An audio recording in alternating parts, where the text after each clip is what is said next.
Studios ਤੋਂ। ਮਿੰਟੂ ਜੀ, ਜੀ ਆਇਆਂ ਨੂੰ ਸਵਾਗਤ ਹੈ। ਸਤਿ ਸ਼੍ਰੀ ਅਕਾਲ ਜੀ। ਸ਼ੁਕਰੀਆ ਜੀ, ਸਾਰਿਆਂ ਨੂੰ ਸਤਿ ਸ਼੍ਰੀ ਅਕਾਲ ਜੀ। ਸਾਡੇ ਅੱਜ ਦੇ ਪ੍ਰੋਗਰਾਮ ਖਬਰ ਤੇ ਨਜ਼ਰ ਨੂੰ ਸਪਾਂਸਰ ਕਰਦੇ ਨੇ ਖਾਲਸਾ ਇੰਸ਼ੋਰੈਂਸ ਏਜੰਸੀ ਵਾਲੇ, ਜਿਨ੍ਹਾਂ ਦੇ ਕੋਲੋਂ ਤੁਸੀਂ ਹਰ ਇੱਕ ਤਰੀਕੇ ਦੀ ਇੰਸ਼ੋਰੈਂਸ ਕਰਵਾ ਸਕਦੇ ਹੋ। ਇਸ ਮੌਕੇ ਓਬਾਮਾ ਕੇਅਰ ਕਵਰਡ ਕੈਲੀਫੋਰਨੀਆ ਦੀਆਂ ਇੰਸ਼ੋਰੈਂਸ ਦਾ ਹੈਲਥ ਇੰਸ਼ੋਰੈਂਸ ਦਾ ਸਮਾਂ ਚੱਲ ਰਿਹਾ, ਉਸ ਦੀ ਰੀਨਿਊਵਲਸ ਦੇ ਉਸ ਦੇ ਬਾਰੇ ਹੋਰ ਜਾਣਕਾਰੀ ਲਈ ਕਾਲ ਕਰੋ 408-272-2500 ਦੇ ਉੱਤੇ। ਨਾਲ ਹੀ Krishan Dhanota university, Tara Singh Marahar Clovis, Gurpal Singh Sandhu Antelope, Baljinder Singh Nejar Woodland, Sucha Singh Shri Machhiwara Sahib ji ਐਂ ਟਾਇਰ ਐਂਡ ਲੂਬ ਵਾਲੇ, ਜਿਨ੍ਹਾਂ ਕੋਲ ਤੁਸੀਂ truck wash, oil change, air brake ਦਾ ਕੰਮ ਕਰਵਾ ਸਕਦੇ ਹੋ। ਨਵੇਂ ਪੁਰਾਣੇ ਟਾਇਰ ਵਾਜਿਬ ਕੀਮਤਾਂ 'ਤੇ ਖਰੀਦ ਸਕਦੇ ਹੋ। ਸੈਂਟਾਨੈਲਾ ਮਡੇਲਾ ਦੇ ਵਿੱਚ ਲੋਕੇਸ਼ਨ ਨੇ ਕਾਲ ਕਰ ਸਕਦੇ ਹੋ। Nima Sahota 209-277-0113। West Coast truck driving school Fresno ਵਾਲੇ, ਜਿਹੜੇ ਕਿ ਤੁਹਾਨੂੰ ਟਰੱਕ ਦਾ ਲਾਇਸੈਂਸ ਵਧੀਆ ਸਿਖਲਾਈ ਦੇ ਕੇ ਘੱਟ ਸਮੇਂ 'ਚ ਲੈਣ 'ਚ ਸਹਾਇਤਾ ਕਰਦੇ ਨੇ। ਕਾਲ ਜੀਤ ਅਟਵਾਲ 559-374-4541। ਨਾਲ ਹੀ ਹਰਮਿੰਦਰ ਸਿੰਘ ਸਮਰਾ ਸੈਕਰਾਮੈਂਟੋ ਤੋਂ। ਇਹਨਾਂ ਸਾਰਿਆਂ ਦਾ ਬਹੁਤ ਬਹੁਤ ਧੰਨਵਾਦ। ਜੇਕਰ ਤੁਸੀਂ ਜਾਂ ਕੋਈ ਹੋਰ ਕਾਰੋਬਾਰ ਇਸ ਪ੍ਰੋਗਰਾਮ ਨੂੰ ਸਪਾਂਸਰ ਕਰਨਾ ਚਾਹੁੰਦੇ ਹੋ, ਸੰਪਰਕ ਕਰ ਸਕਦੇ ਹੋ ਨੰਬਰ 408-722-7698 ਦੇ ਉੱਤੇ। ਗੱਲਬਾਤ ਦਾ ਸਿਲਸਿਲਾ ਮਿੰਟੂ ਜੀ ਸ਼ੁਰੂ ਕਰਦੇ। ਕਹਿੰਦੇ ਜੀਓ ਜਿਹੜੀ ਕੰਪਨੀ ਅੰਬਾਨੀ ਹੁਣਾਂ ਦੀ ਕੰਪਨੀ ਆ, ਹੁਣ ਕਾਲ ਦੇ ਉੱਤੇ ਕਰੇਗੀ ਵਸੂਲੀ। ਹਾਂ ਬਿਲਕੁਲ ਜੀ, ਅੱਗੇ ਤੇ ਫ੍ਰੀ ਸੀਗਾ ਕੰਮ, ਫ੍ਰੀ ਤੋਂ ਫ੍ਰੀ ਸੀਗਾ। ਲੋਕੀ ਭੁੱਲ ਹੀ ਗਏ ਸੀਗੇ ਕਿ ਕਾਲ ਦੇ ਵੀ ਕਦੇ ਪੈਸੇ ਦਿੱਤੇ ਜਾਂਦੇ ਆ। ਲੋਕ ਤੇ ਹੁਣ ਇਹ ਚੇਸ਼ਟਾ ਕਰਦੇ ਸੀਗੇ ਸਗੋਂ ਕਿ ਫ੍ਰੀ ਦੇ ਵਿੱਚ ਨੈਟ ਆ, ਫ੍ਰੀ ਦੇ ਵਿੱਚ ਮੋਬਾਈਲ ਕਾਲਿੰਗ ਆ। ਕਿਤੇ ਰਿਲਾਇੰਸ ਦੇ ਪੰਪ ਤੋਂ ਪੈਟਰੋਲ ਵੀ ਫ੍ਰੀ ਹੋ ਜਾਵੇ ਤੇ ਬੱਲੇ ਬੱਲੇ ਹੋ ਜਾਏ। ਤੇ ਇੱਦਾਂ ਦੀਆਂ ਉਮੀਦਾਂ ਲਾਈਆਂ ਸੀਗੀਆਂ ਲੋਕਾਂ ਨੇ। ਤੇ ਲੋਕ ਤੇ ਇਹ ਵੀ ਕਹਿੰਦੇ ਹੈਗੇ ਕਿ ਕਾਸ਼ ਕਿਤੇ ਅੰਬਾਨੀ ਹੈ ਜਿਹੜਾ ਉਹ ਜੀਓ ਦੇ ਪਿਆਜ਼ ਵੀ ਲਾਂਚ ਕਰ ਦੇਵੇ, ਇੱਕ ਦਫਾ ਫ੍ਰੀ, ਸਾਲ 2 ਸਾਲ ਫ੍ਰੀ। ਤਾਂ ਉਹ ਸਾਰੀਆਂ ਚੀਜ਼ਾਂ ਜਿਹੜੀਆਂ ਨੇ ਉਹ ਹੁਣ ਰਹਿ ਗਈਆਂ ਪਿੱਛੇ। ਜੀਓ ਆ ਜਿਹੜੀ ਉਹ ਆਪਣੇ ਗਾਹਕਾਂ ਤੋਂ ਵਸੂਲੀ ਕਰੂਗੀ।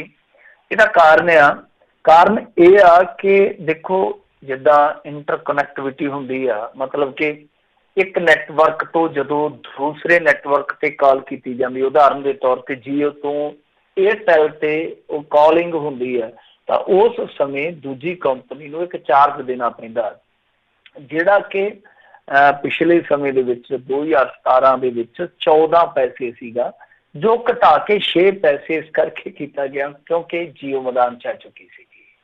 ਤਾਂ ਫਿਰ ਹੋਇਆ ਕਿ ਜੀਓ ਨੇ ਉਹ 6 ਪੈਸੇ ਵਾਲੇ ਜਿਹੜੇ ਚਾਰਜਿਸ ਸੀਗੇ ਉਹ ਵੀ ਨਹੀਂ ਦਿੱਤੇ, ਜੁੜਦੇ ਹੋ ਗਏ 13,500 ਕਰੋੜ ਰੁਪਏ। ਤਾਂ ਫਿਰ ਉਹਦੇ ਵਿੱਚ ਕੀ ਹੋਇਆ ਕਿ ਟਰਾਈ ਜਿਹੜੀ ਕਿ ਸਾਰੇ ਮਾਮਲੇ ਨੂੰ ਵੇਖਦੀ ਆ, ਉਹਨਾਂ ਨੇ ਵੀ ਬਹੁਤਾ ਜ਼ਿਆਦਾ ਦੂਜੀਆਂ ਕੰਪਨੀਆਂ ਦਾ ਹਿੱਤ ਨਹੀਂ ਪਾਲਿਆ। ਉਹ ਕਿਉਂ ਨਹੀਂ, ਮੈਨੂੰ ਦੱਸਣ ਦੀ ਲੋੜ ਨਹੀਂ ਹੈ। ਤਾਂ ਫਿਰ ਉਹ ਜਿਹੜੀਆਂ ਦੂਸਰੀਆਂ ਕੰਪਨੀਆਂ ਸੀਗੀਆਂ, ਉਹ ਇੰਟਰਕਨੈਕਟ ਇਸਤੇਮਾਲ ਦੇ ਉਹ ਜਿਹੜੇ ਪੈਸੇ ਲੈਣ ਵਾਸਤੇ ਸੀ, ਉਹ ਚਲੇ ਗਈਆਂ ਸੁਪਰੀਮ ਕੋਰਟ ਦੇ ਵਿੱਚ। ਤਾਂ ਪਹਿਲਾਂ ਤੇ ਟਰਾਈ ਕਹਿੰਦਾ ਆ ਕਿ ਜੀ ਆਪਾਂ 2020 ਦੇ ਵਿੱਚ ਸਮਾਪਤੀ ਕਰ ਦੇਣਾ, ਕੰਮ ਸਾਰਾ ਖਤਮ ਹੀ ਕਰ ਦੇਣਾ ਜਨਵਰੀ 2020 ਦੇ ਵਿੱਚ।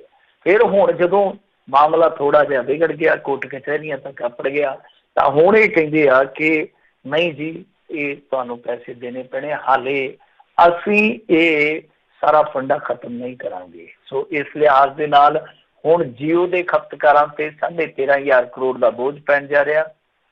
ਇਹਦੇ ਵਿੱਚ ਕੀ ਆ ਕਿ ਇਹਨਾਂ ਨੇ ਅਦਰ ਨੈਟਵਰਕ ਤੇ ਜਿਹੜੀ ਕਾਲਿੰਗ ਹੋਊਗੀ ਉਹਦਾ ਪਰ ਮਿੰਟ ਦਾ 6 ਪੈਸੇ ਵਸੂਲ ਕਰਨਾ, ਤੇ ਉਹਦੇ ਬਦਲੇ ਦੇ ਵਿੱਚ ਇਹ ਡਾਟਾ ਦੇ ਦਿਆ ਕਰਨਗੇ। ਮਤਲਬ ਕਿ ਜੋ ਤੁਸੀਂ ਇੱਕ ਲਓਗੇ ਪੈਕ ਜੋ ਵੀ ਕਾਲਿੰਗ ਵਾਸਤੇ, ਉਹ ਜਿੰਨੇ ਦਾ ਵੀ ਹੋਊਗਾ ਉਸ ਨੰਬਰ ਤੇ ਉਹਨਾਂ ਡਾਟਾ ਆ ਜਾਊਗਾ। ਮਤਲਬ ਕਿ ਡਾਟਾ ਜਿਹੜਾ ਉਹ ਭਰਪਾਈ ਕਰੂਗਾ। ਪਰ ਕੁਛ ਲੋਕ ਡਾਟਾ ਇਸਤੇਮਾਲ ਨਹੀਂ ਕਰਦੇ ਜਾਂ ਬਹੁਤ ਘੱਟ ਕਰਦੇ ਆ, ਉਹਨਾਂ ਵਾਸਤੇ ਇਹ ਮੁਸ਼ਕਿਲ ਹੋਊਗੀ। ਹਾਂ, ਜੀਓ ਤੋਂ ਜੀਓ ਕਾਲ ਜਿਹੜੀ ਆ ਉਹ ਫ੍ਰੀ ਰਹਿਣੀ ਆ। ਇਸ ਤੋਂ ਇਲਾਵਾ ਲੈਂਡਲਾਈਨ ਤੇ ਕਿਤੇ ਵੀ ਤੁਸੀਂ ਕਾਲ ਕਰੋਗੇ ਤਾਂ ਤੁਹਾਨੂੰ ਚਾਰਜਿਸ ਨਹੀਂ ਪਊਗੇ। ਜੀ ਜੀ ਜੀ। ਅਗਲੀ ਜਿਹੜੀ ਆਪਾਂ ਗੱਲ ਕਰਦੇ ਹਾਂ, ਕਹਿੰਦੇ ਰਾਹੁਲ ਦੇ ਅਸਤੀਫੇ ਕਾਰਨ ਵਧੀਆਂ ਪਾਰਟੀ ਦੀਆਂ ਮੁਸ਼ਕਿਲਾਂ। ਖੁਰਸ਼ੀਦ ਦਾ ਬਿਆਨ। किसी ने आख्या ना, कहते ये तो मंजिल मंजिल की बात है, किसी को उस पार तक, किसी को मंझतार तक। इन्हां दी जिहड़ी इस समय मंजिल है वो मंझतार है मेरे ख्याल दे नाल, क्योंकि बेड़ी पार लगदी नजर नहीं आउंदी। बेड़ी पार की लगनी आ, वो जिहड़ा बीबी सोनिया गांधी दा पुत्र आ, ਉਹ ਤੇ ਵੇਖੋ ਇੰਨਾ ਜ਼ਿਆਦਾ ਗੰਭੀਰ ਆ ਕਿ ਹਰਿਆਣੇ ਦੇ ਵਿੱਚ ਇਲੈਕਸ਼ਨ ਤੇ ਲੱਭਦਾ ਹੀ ਨਹੀਂ, ਲੱਭਦਾ ਕਿੱਥੇ ਆ।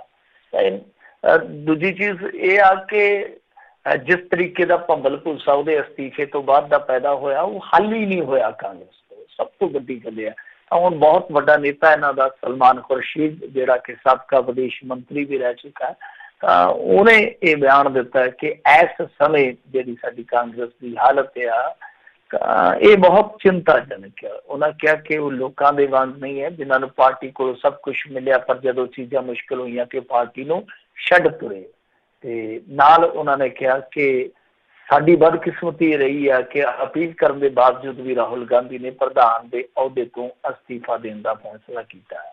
ਤਾਂ ਮੇਰੇ ਖਿਆਲ ਦੇ ਨਾਲ ਉਹਨੇ ਤੇ ਤੁਹਾਨੂੰ ਦੱਸ ਹੀ ਦਿੱਤਾ ਕਿ ਭਾਈ ਮੈਥੋਂ ਨਹੀਂ ਸਮਝਦਾ, ਲੈ ਮਾਏ ਸਾਂਭ ਤੁਝੀਆਂ ਧੀਆਂ ਕਰ ਚਲੀਆਂ ਸਰਦਾਰੀ।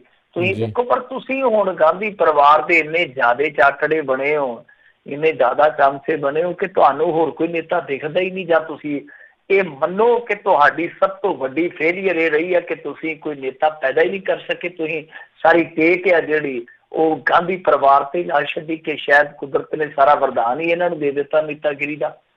ਤਾਂ ਇਹ ਹੁਣ ਕਾਂਗਰਸ ਨੂੰ ਆਪ ਵੀ ਸਮਝਣਾ ਚਾਹੀਦਾ, ਔਰ ਜਿਹੜੇ ਬਜ਼ੁਰਗ ਨੇਤਾ ਇਹਨਾਂ ਨੂੰ ਆਪ ਵੀ ਸਮਝਣਾ ਚਾਹੀਦਾ ਕਿ ਕੀ ਤੁਸੀਂ ਸਹੀ ਇਸਤੇਮਾਲ ਕੀਤਾ ਆਪਣੀ ਪਾਰਟੀ ਦਾ।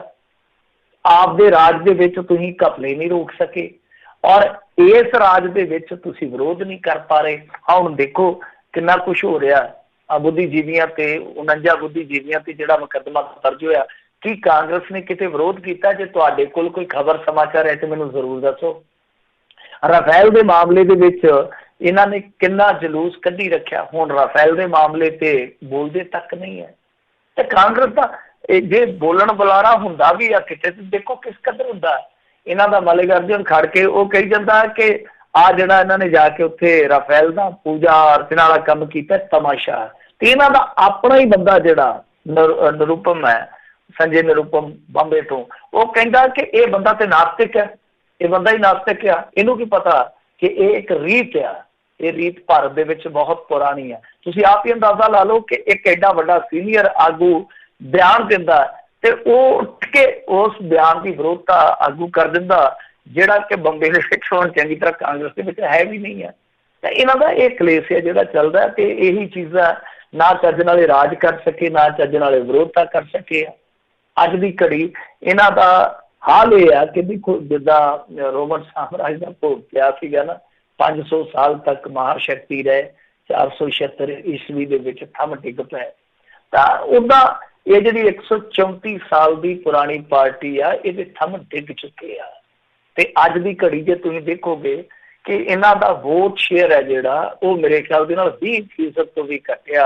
ਯਾਨੀ ਕਹਿਣ ਦਾ ਮਤਲਬ ਹੈ ਕਿ ਹੁਣ ਕਾਂਗਰਸ ਜਿੱਤਣ ਜਿਤਾਉਣ ਦੀਆਂ ਗੱਲਾਂ ਛੱਡਦੇ, ਜੋ ਹੈਗਾ ਉਹਨੂੰ ਬਚਾ ਲਵੇ। ਇਹੀ ਬਹੁਤ ਵੱਡੀ ਗੱਲ ਆ। ਸੋ ਇਹ ਜੋ ਕੁਛ ਵਾਪਰਿਆ ਇਹਦੇ ਵਾਸਤੇ ਉਹ ਕਿਸੇ ਨੂੰ ਜ਼ਿੰਮੇਵਾਰ ਨਹੀਂ ਠਹਿਰਾ ਸਕਦੇ। ਜ਼ਿੰਮੇਵਾਰ ਇਹਨਾਂ ਦੇ ਆਪਣੇ ਚਿਹਰੇ ਆ, ਆਪਣੇ ਹੱਥ ਆ। ਜੀ ਬਿਲਕੁਲ ਬਿਲਕੁਲ। ਅਗਲੀ ਜਿਹੜੀ ਗੱਲ ਕਰਦੇ, ਕਹਿੰਦੇ ਅਕਾਲ ਤਖਤ ਸਾਹਿਬ ਨੇ ਦਿੱਲੀ ਕਮੇਟੀ ਦੇ ਨਗਰ ਕੀਰਤਨ ਤੇ ਲਗਾ ਦਿੱਤੀ ਰੋਕ। ਦੇਖੋ ਨਗਰ ਕੀਰਤਨ ਦਾ ਜਿਹੜਾ ਮਸਲਾ ਹੈ, ਇਹ ਪਿਛਲੇ ਕੁਛ ਦਿਨਾਂ ਤੋਂ ਕਾਫੀ ਉਲਝਿਆ ਪਿਆ। ਹੁਣ ਕਹਾਣੀ ਕੀ ਆ ਕਿ ਜੋ ਸਰਨਾ ਬ੍ਰਦਰ ਸੀਗੇ, ਉਹਨਾਂ ਦੀ ਪਾਰਟੀ ਨੂੰ ਇੱਕ ਨਗਰ ਕੀਰਤਨ ਲਿਜਾਣ ਦੀ ਇਜਾਜ਼ਤ ਮਿਲੀ ਸੀ ਪਾਕਿਸਤਾਨ ਵੱਲੋਂ। ਇਹਨਾਂ ਨੇ ਕੀ ਕੀਤਾ ਕਿ ਮਨਜਿੰਦਰ ਸਿੰਘ ਸਰਸੇ ਹੋਰਾਂ ਨੇ ਵੀ ਐਲਾਨ ਕਰ ਦਿੱਤਾ ਕਿ ਸਾਡੇ ਕੋਲ ਵੀ ਇਜਾਜ਼ਤ ਹੈਗੀ ਆ।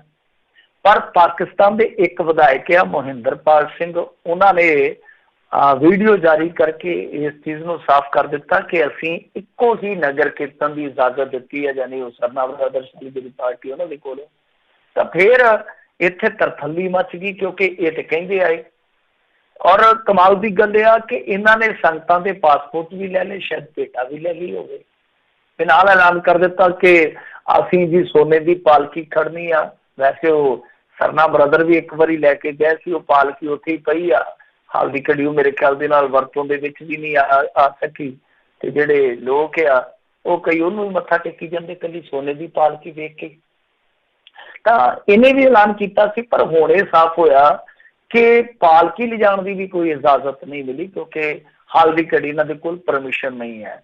ਤਾਂ ਇਹ ਅਕਾਲ ਤਖਤ ਦੇ ਜਥੇਦਾਰ ਹੋਰਾਂ ਨੇ ਆਦੇਸ਼ ਦਿੱਤਾ ਕਿ ਇੱਕੋ ਹੀ ਨਗਰ ਕੀਰਤਨ ਲਿਜਾਇਆ ਜਾਵੇ। ਮਤਲਬ ਕਿ ਹੁਣ ਅਕਾਲ ਤਖਤ ਨੂੰ ਇੱਕ ਵਾਰੀ ਫੇਰ ਦਖਲ ਦੇਣਾ ਪਿਆ ਕਿਉਂਕਿ ਇਹਨਾਂ ਦੀ ਇੱਜ਼ਤ ਬਚਾਉਣੀ ਸੀਗੀ। ਤਾਂ ਇਹ ਦੇਖ ਲਓ ਹੁਣ ਤੁਸੀਂ, ਜੇ ਸਾਡੇ ਅੱਗੇ ਗੱਲ ਕਰਦੇ ਆ ਤੇ ਅੱਗੋਂ ਛੱਤੀ ਗੱਲਾਂ ਕਰਦੇ ਆ ਕਿ ਇਹ ਸਾਨੂੰ ਦੱਸਣਗੇ ਹੁਣ ਕਿ ਅਕਾਲ ਤਖਤ ਕਿਸ ਤਰ੍ਹਾਂ ਕੰਮ ਕਰੂਗਾ। ਪਰ ਅਕਾਲ ਤਖਤ ਕਿਸ ਤਰ੍ਹਾਂ ਕੰਮ ਕਰਦਾ ਪਿਆ ਤੁਹਾਡੇ ਸਾਹਮਣੇ ਆ ਕਿ ਇਹਨਾਂ ਦੇ ਕੋਲ ਪਰਮਿਸ਼ਨ ਹੀ ਹੈ ਨਹੀਂ ਸੀਗੀ। ਜੇ ਹੈਗੀ ਹੈ ਤੇ ਦਿਖਾ ਦੇਣ। ਤੇ ਦੂਜੀ ਗੱਲ ਇਹ ਆ ਕਿ ਹੁਣ ਜਦੋਂ ਮੌਕਾ ਬਣ ਗਿਆ, ਇਹ ਭੇਟਾ ਵੀ ਆ ਗਈ, ਪਾਸਪੋਰਟ ਵੀ ਜਿਹੜੇ ਲੈ ਲਏ ਗਏ ਸੰਗਤ ਦੇ। ਔਰ ਕਮਾਲ ਦੀ ਗੱਲ ਇਹ ਆ ਕਿ ਜਥੇਦਾਰ ਅੱਜ ਇਹ ਗੱਲ ਕਹਿੰਦਾ ਪਿਆ ਤੇ ਪਰਸੋਂ ਇਹਦਾ ਜਿਹੜਾ ਪੀਏ ਆ ਉਹ ਆਪਣੇ ਪੱਧਰ ਤੇ ਹੁਕਮ ਜਾਰੀ ਕਰੀ ਬੈਠਾ ਸੀਗਾ ਕਿ ਨਹੀਂ ਜੀ ਨਗਰ ਕੀਰਤਨ ਇੱਕੋ ਜਾਣਾ। ਹੁਣ ਤੁਸੀਂ ਦੱਸੋ, ਸਵਾਲ ਖੜਾ ਨਹੀਂ ਹੋਊਗਾ ਕਿ ਅਕਾਲ ਤਖਤ ਦਾ ਜਥੇਦਾਰ ਉਹ ਜਥੇਦਾਰ ਹੈ ਕਿ ਉਹਦਾ ਪੀਏ ਜਥੇਦਾਰ ਹੈ ਜਿਹੜਾ ਆਪਣੇ ਦਸਤਖਤਾਂ ਦੇ ਹੇਠ ਹੀ ਕੌਮ ਨੂੰ ਹੁਕਮ ਜਾਰੀ ਕਰ ਦਿੰਦਾ ਕਿ ਨਹੀਂ ਇੱਕੋ ਹੀ ਇਹ ਜਿਹੜਾ ਨਗਰ ਕੀਰਤਨ ਜਾਊਗਾ। ਸਵਾਲ ਤੇ ਉੱਠਣਗੇ ਜਦੋਂ ਤੁਹਾਡੇ ਕਾਰ ਵਿਹਾਰ ਇਸ ਤਰ੍ਹਾਂ ਦੇ, ਫਿਰ ਸਵਾਲ ਤੇ ਉੱਠਣਗੇ। ਹੁਣ ਇਸ ਮਸਲੇ ਤੇ ਜਿਹੜਾ ਇੱਕ ਤੱਥ ਆ, ਇੱਕ ਸੱਚਾਈ ਆ, ਉਹ ਇਹੋ ਆ ਕਿ ਅਕਾਲ ਤਖਤ ਨੂੰ ਇੱਕ ਵਾਰ ਫੇਰ ਜਾਂ ਜਥੇਦਾਰ ਨੂੰ ਇੱਕ ਵਾਰੀ ਫੇਰ ਇਸ ਕਰਕੇ ਐਕਟ ਦੇ ਵਿੱਚ ਆਉਣਾ ਪਿਆ ਕਿਉਂਕਿ ਇਹਨਾਂ ਦੀ ਇੱਜ਼ਤ ਨਹੀਂ ਸੀ ਬਚਦੀ। ਸਾਰਾ ਕੁਛ ਹੈ ਜਿਹੜਾ ਉਹ ਉਲਟਾ ਪੁਲਟਾ ਪੈਂਦਾ ਸੀਗਾ। ਬਾਕੀ ਦੇਖੋ ਨਗਰ ਕੀਰਤਨ ਮੇਰੇ ਖਿਆਲ ਦੇ ਨਾਲ ਤੇ ਇੱਕ ਹੀ ਜਾਣਾ ਚਾਹੀਦਾ, ਪਰ ਆ ਜਿਹੜਾ ਡਰਾਮਾ ਕੀਤਾ ਇਹਦੀ ਕੀ ਜ਼ਰੂਰਤ ਸੀਗੀ ਕਿ ਅਸੀਂ ਵੀ ਜਾਣਾ ਜੀ, ਸਾਡੇ ਕੋਲ ਵੀ ਪਰਮਿਸ਼ਨ ਹੈਗੀ ਆ। ਤੁਸੀਂ ਘੱਟੋ ਘੱਟ ਇਸ ਮੌਕੇ ਤੇ ਤਾਂ ਸਾਰੇ ਵਖਰੇਵੇਂ ਰੱਦ ਕਰ ਦਿਓ, ਇੱਕੋ ਹੀ ਲਿਜਾਓ ਤੇ ਸ਼ਾਨਾਮਤੀ ਢੰਗ ਦੇ ਨਾਲ ਲਿਜਾਓ, ਪ੍ਰਚਾਰ ਕਰਦੇ ਜਾਓ, ਬਾਬੇ ਦਾ ਪ੍ਰਸਾਰ ਕਰਦੇ ਜਾਓ ਬਾਣੀ ਦਾ, ਤੇ ਲੋਕਾਂ ਨੂੰ ਵੀ ਪਤਾ ਲੱਗੇ ਕਿ ਹਾਂ ਠੀਕ ਆ ਸਾਡੀ ਕੌਮ ਦੇ ਰਹਿਬਰ ਠੀਕ ਆ, ਵਿਚਾਰਕ ਵਿਰੋਧੀ ਹੋ ਸਕਦੇ ਆ ਪਰ ਜਿੱਥੇ ਬਾਬੇ ਨਾਨਕ ਦੀ ਗੱਲ ਆ ਜਾਂਦੀ ਆ ਉੱਥੇ ਇੱਕ ਝੰਡੇ ਥੱਲੇ ਇਕੱਤਰ ਹੋ ਜਾਂਦੇ ਆ। ਪਰ ਇਹਨਾਂ ਨੇ ਵੱਖੋ ਵੱਖ ਨਗਰ ਕੀਰਤਨ ਕਰਨ ਦੀ ਪਹਿਲਾਂ ਜਿਹੜੀ ਆ ਉਹ ਕਾਲੀ ਮਚਾ ਲਈ ਤੇ ਹੁਣ ਆਪੋ ਆਪਣੀ ਇੱਜ਼ਤ ਨੂੰ ਬਚਾ ਰਹੇ ਆ। ਖੈਰ ਇਹ ਤੇ ਖਿੰਡਣ ਪੁੰਡਣ ਵਾਲਾ ਕੰਮ ਆ ਕਿ ਅਲੱਗ ਅਲੱਗ ਬੰਸਰੀ ਅਲੱਗ ਅਲੱਗ ਰਾਗ ਆ। ਉਹ ਇੱਕ ਵੀਰ ਨੇ ਕਵਿਤਾ ਗਾਈ ਸੀ ਪਿੱਛੇ ਜੇ ਮੇਰੇ ਖਿਆਲ ਦੇ ਨਾਲ ਮਨਿੰਦਰ ਸਿੰਘ ਜੀ ਸਨ ਕਿ ਕਲਗੀ ਵਾਲੇ ਦਾਤਿਆ ਮੈਂ ਹੱਥ ਬਨ ਅਰਜ਼ ਗੁਜ਼ਾਰੀ ਕੋਈ ਆਪਣੇ ਵਰਗਾ ਭੇਜ ਦੇ ਤੇਰੀ ਕੌਮ ਖਿਲਰ ਗਈ ਸਾਰੀ। ਮਸਲਾ ਇਹ ਆ ਕਿ ਇੱਥੇ ਬਹੁਤ ਖਲਾਰਾ ਪਿਆ ਹੋਇਆ ਤੇ ਜੇ ਖਲਾਰਾ ਸਮੇਟਣਾ ਹੋਵੇ ਅਕਾਲ ਤਖਤ ਦੇ ਜਥੇਦਾਰ ਦਾ ਬਹੁਤ ਅਹਿਮ ਰੋਲ ਹੋ ਸਕਦਾ, ਪਰ ਪਤਾ ਨਹੀਂ ਕਿਉਂ ਉਹ ਰੋਲ ਤੇ ਅਦਾ ਕਰ ਰਹੇ ਆ, ਪਰ ਜਿਸ ਤਰ੍ਹਾਂ ਦਾ ਰੋਲ ਅਦਾ ਕਰ ਰਹੇ ਆ ਉਹ ਜੋ ਜ਼ਰੂਰਤ ਆ ਉਹਦੇ ਕਾਫੀ ਪਿੱਛੇ ਆ। ਜੀ ਜੀ ਜੀ ਬਿਲਕੁਲ। ਅਗਲੀ ਜਿਹੜੀ ਗੱਲ ਕਰਦੇ ਕਹਿੰਦੇ ਹਰਿਆਣੇ ਵਿੱਚ ਪੰਜਾਬ ਪੁਲਿਸ ਦੇ ਉੱਤੇ ਹਮਲਾ, ਫਾਇਰਿੰਗ ਦੌਰਾਨ 6 ਮੁਲਾਜ਼ਮ ਜ਼ਖਮੀ। ਦੇਖੋ ਇਹ ਬਹੁਤ ਵੱਡੀ ਘਟਨਾ ਘਟੀ ਆ ਤੇ ਪੁਲਿਸ ਨੂੰ ਉੱਥੇ 3rd ਡਿਗਰੀ ਦਿੱਤੀ ਗਈ ਹੈ। ਜਿੱਦਾਂ ਦੀਆਂ ਵੀਡੀਓ ਆ ਰਹੀਆਂ ਜਿਸ ਬੇਰਹਿਮੀ ਨਾਲ ਕੁੱਟਿਆ ਜਾ ਰਿਹਾ, ਬਹੁਤ ਹੈਰਾਨਗੀ ਹੁੰਦੀ ਆ ਕਿ ਪੀੜਨੀ ਜ਼ਾਲਮ ਵੀ ਹੋ ਸਕਦੀ ਆ। ਮਸਲਾ ਕੀ ਸੀਗਾ ਕਿ ਇਹ ਪੰਜਾਬ ਦੇ ਬਠਿੰਡੇ ਦੀ ਪੁਲਿਸ ਜਿਹੜੀ CI ਸਟਾਫ ਦੀ ਪੁਲਿਸ ਸੀਗੀ ਉਹ ਚਲੇ ਗਈ ਦੇਸੂ ਯੋਧਾ ਪਿੰਡ ਦੇ ਵਿੱਚ। ਹੁਣ ਦੇਖੋ ਘਰ ਵਾਲਿਆਂ ਦਾ ਕੀ ਦੋਸ਼ ਹੈ। ਘਰ ਵਾਲੇ ਕਹਿੰਦੇ ਆ ਕਿ ਇਹਨਾਂ ਨੇ ਸਾਡਾ ਬੰਦਾ ਚੁੱਕਿਆ ਇੱਥੋਂ ਤੇ ਜਦੋਂ ਅਸੀਂ ਕੋਈ ਮਾੜੀ ਮੋਟੀ ਮੁਖਾਲਫਤ ਕੀਤੀ ਇਹਨਾਂ ਨੇ ਫਾਇਰਿੰਗ ਸ਼ੁਰੂ ਕਰ ਦਿੱਤੀ ਤੇ ਸਾਡਾ ਇੱਕ ਬੰਦਾ ਮਰ ਗਿਆ ਔਰ ਉਹਨਾਂ ਦਾ ਬੰਦਾ ਮਰਿਆ ਵੀ ਹੈ। ਉਸ ਤੋਂ ਬਾਅਦ ਕਹਿੰਦੇ ਆ ਕਿ ਫਿਰ ਪਿੰਡ ਪੈ ਗਿਆ ਤੇ ਲਾਲਾ ਹੋ ਗਈ ਤੇ ਜਿਹਦੇ ਵਿੱਚ ਪੁਲਿਸ ਵਾਲੇ ਬਹੁਤ ਬੁਰੀ ਤਰ੍ਹਾਂ ਘੜੀਸੇ ਗਏ, ਕੁੱਟੇ ਗਏ ਤੇ ਮੁੜ ਕੇ ਫੱਟੜ ਕਰ ਦਿੱਤੇ ਗਏ। ਇੱਕ ਘਰ ਵਾਲਿਆਂ ਦਾ ਇੱਕ ਦੋਸ਼ ਕਹਿ ਲਓ, ਘਰ ਵਾਲਿਆਂ ਦੀ ਇੱਕ ਸਫਾਈ ਕਹਿ ਲਓ। ਪਰ ਦੂਸਰੇ ਪਾਸੇ ਪੁਲਿਸ ਹੈ ਜਿਹੜੀ ਉਹ ਕਹਿੰਦੀ ਪਈ ਆ ਕਿ ਅਸੀਂ ਕੁਛ ਤਸਕਰ ਫੜੇ ਸਨ, ਉਹਨਾਂ ਦੀ ਜਿਹੜੀ ਇਨਪੁਟ ਸੀਗੀ ਉਹਦੇ ਆਧਾਰ ਤੇ ਪਿੱਛਾ ਕਰ ਰਹੇ ਸੀਗੇ। ਇਹ ਜਿਹੜਾ ਤਸਕਰ ਸੀਗਾ ਇਹ ਭੱਜ ਕੇ ਦੇਸੂ ਯੋਧਾ ਪਿੰਡ 'ਚ ਵੜ ਗਿਆ। ਜਦੋਂ ਸਾਡੀ ਪੁਲਿਸ ਪਿੱਛਾ ਕਰਦੀ ਹੋਈ ਗਈ ਤੇ ਮੁੜ ਕੇ ਸਾਰਾ ਪਿੰਡ ਹੈ ਜਿਹੜਾ ਪੈ ਗਿਆ। ਹੁਣ ਦੋਨੇ ਕਹਾਣੀਆਂ ਜਿਹੜੀਆਂ ਕੰਟਰਾਡਿਕਟ ਨੇ, ਵਿਰੋਧਾਭਾਸ ਵਾਲੀਆਂ ਨੇ, ਕਿਉਂਕਿ ਉਹ ਕਹਿੰਦੇ ਆ ਕਿ ਤੜਕੇ 5 ਵਜੇ ਆ ਕੇ ਇਹਨਾਂ ਨੇ ਬੰਦਾ ਸਾਡੇ ਘਰੋਂ ਨੱਪਿਆ। ਉਹ ਤੇ ਇੱਥੋਂ ਤੱਕ ਕਹਿੰਦੇ ਆ ਕਿ ਸਾਡੇ ਘਰ ਇੱਕ ਸਮਾਗਮ ਸੀਗਾ ਬੱਚੇ ਦਾ ਤੇ ਸਾਡੇ ਘਰ 'ਚ ਪਾਠ ਰੱਖਿਆ ਪਿਆ। ਹੁਣ ਇਹ ਕਹਿੰਦੇ ਆ ਕਿ ਨਹੀਂ ਜੀ ਪਿੱਛਾ ਕਰਦੀ ਸਾਡੀ ਪੁਲਿਸ ਉੱਥੋਂ ਤੱਕ ਪਹੁੰਚ ਗਈ। ਹਾਲਾਂਕਿ ਹਰਿਆਣੇ ਦੀ ਪੁਲਿਸ ਨੇ ਇਹਨਾਂ ਦੀ ਸਾਰੀ ਕਹਾਣੀ ਜਿਹੜੀ ਰੱਦ ਵੀ ਕਰ ਦਿੱਤੇ। ਕਹਿੰਦੇ ਕਿ ਇਹਨਾਂ ਕੋਲ ਸਾਨੂੰ ਕੋਈ ਵੀ ਇਹਨਾਂ ਦੇ ਕੋਲ ਸਾਡੇ ਕੋਲ ਦਿੱਤੀ ਸੂਚਨਾ ਦਾ ਕੋਈ ਸਬੂਤ ਨਹੀਂ ਹੈ। ਮਤਲਬ ਕਿ ਇਹਨਾਂ ਨੇ ਸਾਨੂੰ ਇਨਫੋਰਮ ਹੀ ਨਹੀਂ ਕੀਤਾ, ਕੋਈ ਸੂਚਨਾ ਨਹੀਂ ਦਿੱਤੀ। ਜਦ ਕਿ ਇਹ ਕਹਿੰਦੇ ਜੀ ਕਿ ਅਸੀਂ ਪਿੱਛਾ ਕਰਦੇ ਵੜ ਗਏ, ਸਾਨੂੰ ਪਤਾ ਹੀ ਨਹੀਂ ਲੱਗਿਆ ਕਿ ਅਸੀਂ ਹਰਿਆਣੇ 'ਚ ਦਾਖਲ ਹੋ ਚੁੱਕੇ ਆ। ਖੈਰ ਇਹ ਸਭ ਕੁਛ ਇੱਕ ਪਾਸੇ ਆ। ਹੁਣ ਇਹ ਤੇ ਦੇਖੋ ਬਰੀਕੀ ਦੇ ਨਾਲ ਜਾਂਚ ਪੜਤਾਲ ਹੋਣੀ ਚਾਹੀਦੀ ਹੈ। ਪੰਜਾਬ ਪੁਲਿਸ ਅੱਗੇ ਵੀ ਕੁੱਟੀ ਗਈ ਆ। ਅੱਗੇ ਹਰਿਆਣੇ ਦੇ ਵਿੱਚ ਇੱਕ ਕੁੜੀ ਉਧਾਲ ਕੇ ਲੈ ਗਿਆ ਸੀ ਕੋਈ, ਉੱਥੇ ਗਏ ਸਨ, ਉੱਥੇ ਇਹਨਾਂ ਦੀ ਬੁਰੀ ਤਰ੍ਹਾਂ ਛਿੱਲ ਲਾਈ ਗਈ ਸੀ। ਹਿਮਾਚਲ 'ਚ ਥੋੜੇ ਦਿਨ ਪਹਿਲਾਂ ਕੁੱਟੇ ਗਏ। ਹੁਣ ਅੱਜ ਦੀ ਇਹ ਘਟਨਾ ਹੈ ਤੇ ਕਤਲੋਗਾਰਤ ਤੱਕ ਪਹੁੰਚ ਗਈ ਹੈ। ਭੀੜ ਨੇ ਜੋ ਕੀਤਾ ਉਹ ਵੀ ਮਾੜਾ, ਪਰ ਪੁਲਿਸ ਨੂੰ ਵੇਖਣਾ ਪਊਗਾ ਕਿ ਇਹੋ ਜਿਹੀਆਂ ਕੁਤਾਹੀਆਂ ਕਦੋਂ ਵਾਰ-ਵਾਰ ਕਰਦੇ ਆ। ਤੁਸੀਂ ਜਾਣਾ ਤੇ ਘੱਟੋ ਘੱਟ ਉੱਥੋਂ ਦੀ ਸਟੇਟ ਦੀ ਜਾਂ ਥਾਣੇ ਦੀ ਪੁਲਿਸ ਨੂੰ ਸੂਚਿਤ ਕਰੋ, ਉਹਨਾਂ ਦੇ ਬੰਦੇ ਨਾਲ ਲਵੋ ਤਾਂ ਕਿ ਤੁਸੀਂ ਆਪ ਸੇਫ ਰਹੋ। ਹੁਣ ਪਰਚਾ ਤੇ ਦਰਜ ਕਰ ਦਿੱਤਾ ਗਿਆ, 5 ਬੰਦੇ ਨਾਮਜ਼ਦ ਕੀਤੇ ਗਏ ਨੇ ਤੇ 40-50 ਬੰਦੇ ਜਿਹੜੇ ਅਨਆਇਡੈਂਟੀਫਾਈਡ ਪਾਏ ਗਏ ਆ।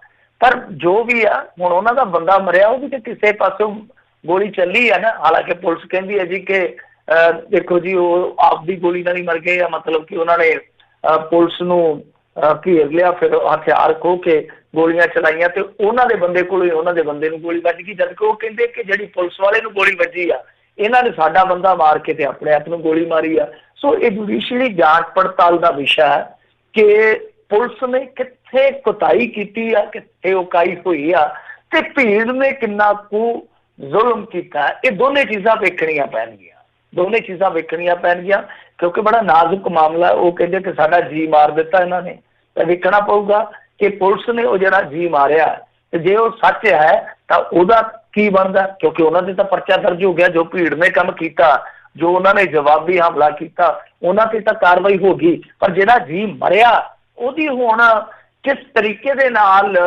ਇਹ ਸਾਰੀ ਜਾਂਚ ਪੜਤਾਲ ਹੋਊਗੀ ਕਿ ਵਾਕਿਆ ਉਹ ਉਹਨਾਂ ਦੇ ਕਹੇ ਮੁਤਾਬਕ ਉਹਨਾਂ ਦੇ ਬੰਦੇ ਤੋਂ ਮਰਿਆ ਜਾਂ ਪੁਲਿਸ ਤੋਂ ਮਰਿਆ। ਤੇ ਜੇ ਪੁਲਿਸ ਤੋਂ ਮਰਿਆ ਫਿਰ ਮਾਮਲਾ ਇਹਨਾਂ ਤੇ ਵੀ ਦਰਜ ਹੋਣਾ ਚਾਹੀਦਾ। ਜੀ ਜੀ ਜੀ। ਅਗਲੀ ਜਿਹੜੀ ਗੱਲ ਕਰਦੇ ਕਹਿੰਦੇ ਕਰਤਾਰਪੁਰ ਲਾਂਘੇ ਕਾਰਨ ਵਧੇ ਡੇਰਾ ਬਾਬਾ ਨਾਨਕ ਦੀਆਂ ਜ਼ਮੀਨਾਂ ਦੇ ਰੇਟ।